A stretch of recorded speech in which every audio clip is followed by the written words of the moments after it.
So this is stretching for Georgia. You can do these at least once a day, 2-3 times a day. It won't hurt you to do them more than once a day. If you have a watch with a countdown timer, set it for 30 seconds. If you don't have a timer on your watch, you can just count to 30. 30 is the minimum that you want to hold each pose. You can hold longer if it feels amazing in one pose. Stay there as long as you have time for it. But I'm going to set my watch for 30 seconds. Baby pose is the first one, Georgia.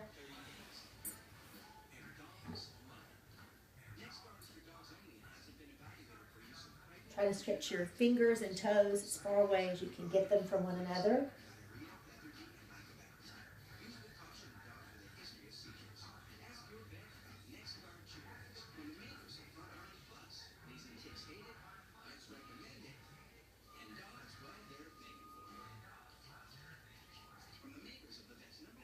Should probably have turned sideways.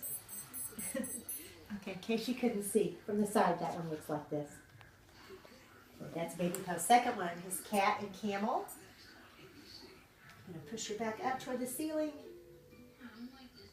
and then let it lower down.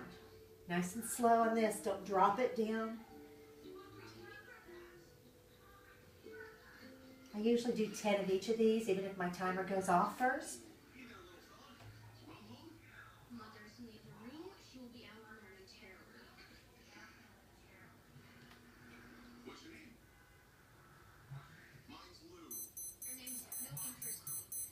You can keep going to 10.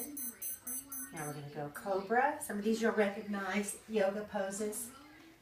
On Cobra, you want your hands right underneath your shoulders. And then from there, you're just going to push all the way straight up. Arms locked out. Legs, hips if possible, stay down on the floor. 30 seconds here. I squeeze my glutes a lot on this one because I have lordosis in my back, so if you have a little bit of a sway back, be sure you squeeze your glutes really well. That'll help protect your low back.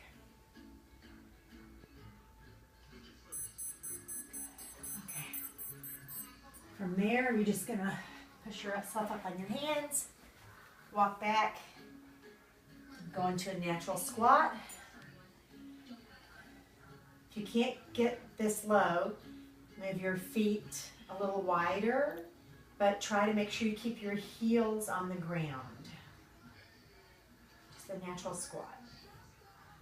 These are stretches, but they're also poses that will take all your joints through their full range of motion for the day. So really great for everything, your muscles, your joints, all of it.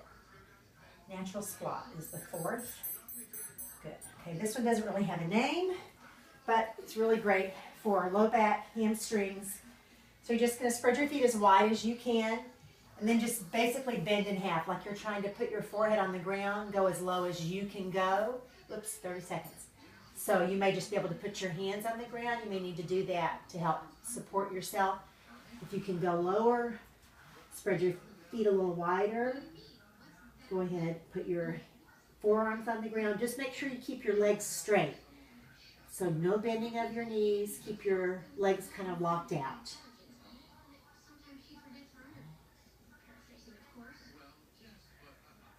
30 seconds here. Then there's one more. Good. From there, come up nice and slow. And then we're just going to do, what is this called? Indian? So this, you'll feel this is great for your knees, your hips. You'll feel it in your IT bands, a nice stretch. Clasp your fingers together, palms up toward the ceiling, for wrists, fingers, shoulders. Oh! Forgot to set my timer. 30 seconds. And again, if you don't have a timer, you can just count to 30. Oh, this one's hard on my shoulders, which means I really need it. Arms straight.